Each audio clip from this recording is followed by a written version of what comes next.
Anyhow, I'm going to be starting with, hopefully if I can keep up with it, a weekly video update. Just remind me by like leaving angry comments or something if I don't do a weekly update. So it'll probably be about 10 minutes long, maybe shorter, maybe longer, but not much further than that. And I'm just going to be discussing a few of the things that I've been working on and maybe projects that you should be getting involved with, or anything else that I think is worth commenting on. So yesterday I did a little commentary on the debt ceiling and politics, and there'll undoubtedly be some of that, but it won't be all politics and news. It can also be about smaller stuff. So that's the whole thing with this weekly video update, and I think that I'll be making them on Monday, Tuesday, probably towards the beginning of the week.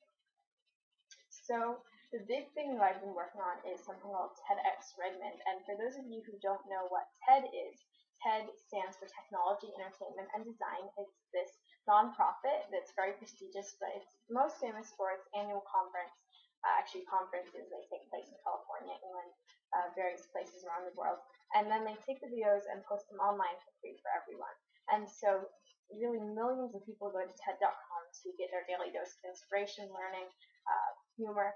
And so on TED.com, you find all these videos. I spoke at TED in 2010 and my views received over 1 million views, which I'm super happy for now. They just posted the views, and its message has transformed to ideas worth spreading. So it's really gone beyond just those 3 letters of technology. So TEDx events are independently organized events. TEDx Redmond is one for young people. If you live in the Redmond, Seattle, Kirkland, Washington State area and you want to see young people in action, all teens and tweens speaking who are doing amazing things, then be sure to go to tedxredmond.com/register. But that's enough of my pitch for TEDx Redmond.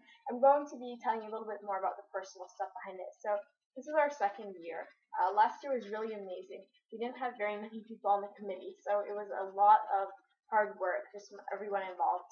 My mom was a really crucial part last year, talking to sponsors and basically doing all the work that is more unpleasant.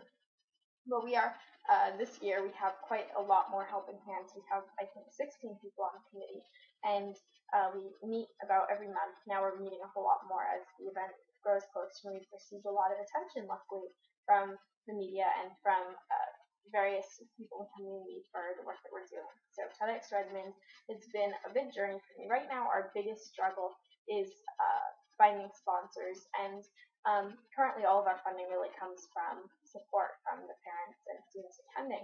So that's been a challenge that we've been pretty vocal about. Twitter, Facebook, really pulling out all the stops.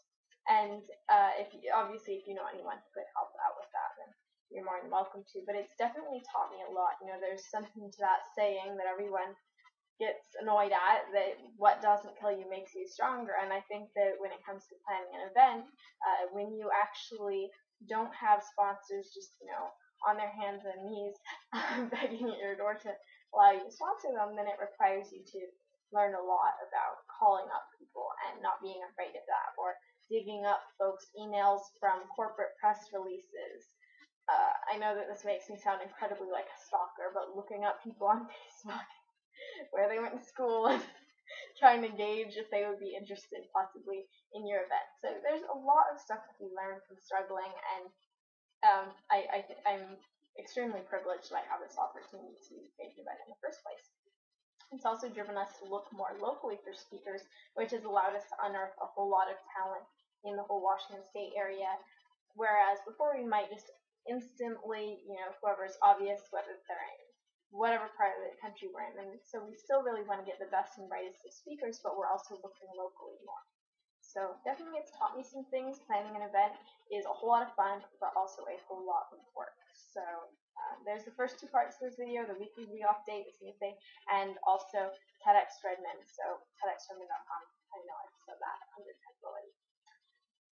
But another thing that I wanted to bring up was actually sort of a commentary, and it's something that happened today, actually, well, yesterday too. So my older sister, Adriana, who you may know, she's like one of the 2 people I subscribe to. Adriana is 2 years older than me. So she's a really big fan, like I am, of a lot of YouTube commenters and people. If you're familiar with what's his real name, Ryan Higa. So his channel is Nika Higa. He has like millions of subscribers and stuff. So these so-called YouTube stars who have millions of subscribers, and they all happen to be Asian. At least the ones that were in this event. It was the isa.tv event, or just TV, and we didn't have a dot. So anyway, she was really psyched about this whole concert YouTube experience thing. I didn't go, so I'm describing it in vague terms.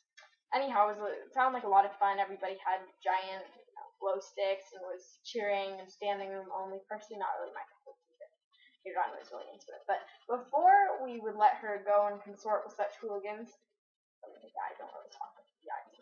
But before my mom would let her go to this really raucous concert experience thing, then there were some conditions that had to be agreed upon. So, long story short, there is this really long schedule contract thingy that Adriana didn't exactly sign, but had to put her name on and agree to in order to go. So this is kind of how things operate if you want to go see a concert, it sounds like. And the interesting thing about this is I want to hear your take. If you're a teenager or a kid, or you have to ask your parents' permission somehow before you go out and do things, what is sort of the range of your parents? Do you have to do something? Do you have to clean up the house, do chores, pay money? Okay, that's more like bribing your parents to let you go somewhere. That doesn't. If you have to do that, let me know.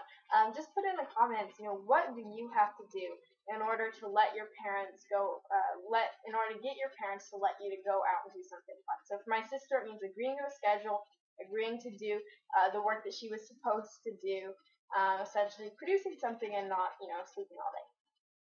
But for other people, your parents might have just been glad that you got out of the house at all. Or for still others, maybe you had to write a long and detailed essay describing the reasons 1, 2, and 3 why you were going and how it was going to be a useful experience. And maybe some of you had parents that were like, okay, sure, don't care.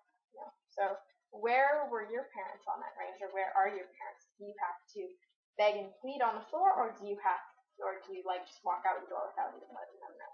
I know that there's really a whole range of parents out there, so I'd be interested to hear your take. And this afternoon, my sister also went to the meet and greet, to where she could actually shake their hand. She was really starstruck, because obviously these are people who have millions of subscribers on YouTube. They're pretty famous. So for that, then my mom was also, saving them conditions and stuff. So what's the kind of privilege reward system, or the work reward system in your household? And now for a little thing about Facebook. Any of you who have accounts on Facebook, you've probably taken some care, or at least a little bit, in setting up your Facebook profile. Now, what you might want to think about is how your profile looks to someone who isn't friends with you yet. So if you just go to facebook.com/adorasvitak and you're not friends with me, then what you'll see is the add friend button, but also my interests and activities, skating, speaking, okay, those not very developed. And then also all my other interests, pages I support. You'll see my music, to the extent that my favorite books, and this is a really incomplete list. If you extend out my favorite books, they go to like this long. You can tell I'm an indecisive person. Movies, the same thing, they're that long. And TV also. So you get this little sense of somebody just from reading their info page. Now, before you go you're showing too much stuff to people, then actually I don't think that this is like super important information. I'm just giving people my website and what I like to do. I'm not like giving my home address to the whole world. So, but for those of you who do give that kind of information out, then you might want to know about it. And then also check if your wall is publicly visible. So as you can see, you have to be my friend in order to see my wall, which is generally a good idea. And again, photos as well. So make sure that you only show what you want to show. Put your best face forward. And also, if you work for a company that might fire you based on what you have on your Facebook page, good to know. So now let's take a look. Don't look at my password. Let's take a look at what my page would look like based on somebody who's friends with me. So they would see my wall, who I'm friends with, some of the pictures at the top. Nice thing is, let's say your friends have tagged you in a picture of you, I don't know, down at the beach in your worst bright green polka dot bikini, or something that you really hate. Well, you can always X out the photo so that it's not the first thing people see in your photo tab. But if you don't want to be tagged in the photo at all, or if you don't want that photo to be online on Facebook, then you should ask your friends to remove it, or just remove the tag yourself. So this is the info thing that I've carefully curated, and this is what people who are friends with me see. So they'll see my philosophy, all of my favorite quotes, which I spent yesterday really finding a lot of.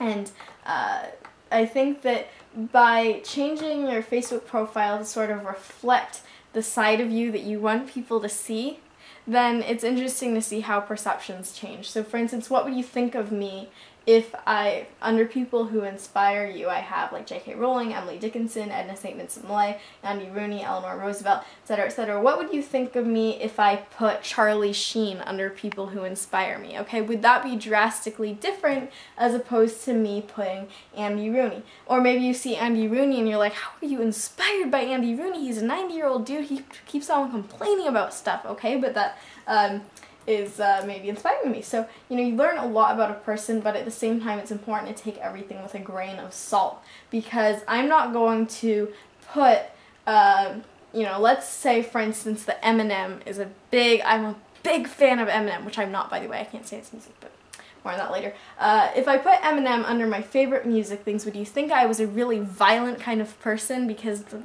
violent lyrics and so, it's interesting to think that maybe the persona that we put forward through Facebook, through the quotes that we share, the people who inspire us, etc., may also not necessarily be true to ourselves. So, always take that with a grain of salt and realize that you might be looking at the image, not necessarily the person. Although, this is fairly true to me. Okay, so sure, I selected like some really prestigious quotes to make me sound like I read lots and lots of books, which I guess I do at the same time. But interesting stuff. Facebook, permissions, what's your household like? Check out TEDx Redmond, and thanks for putting up with my first of a long line to come of rambling weekly updates.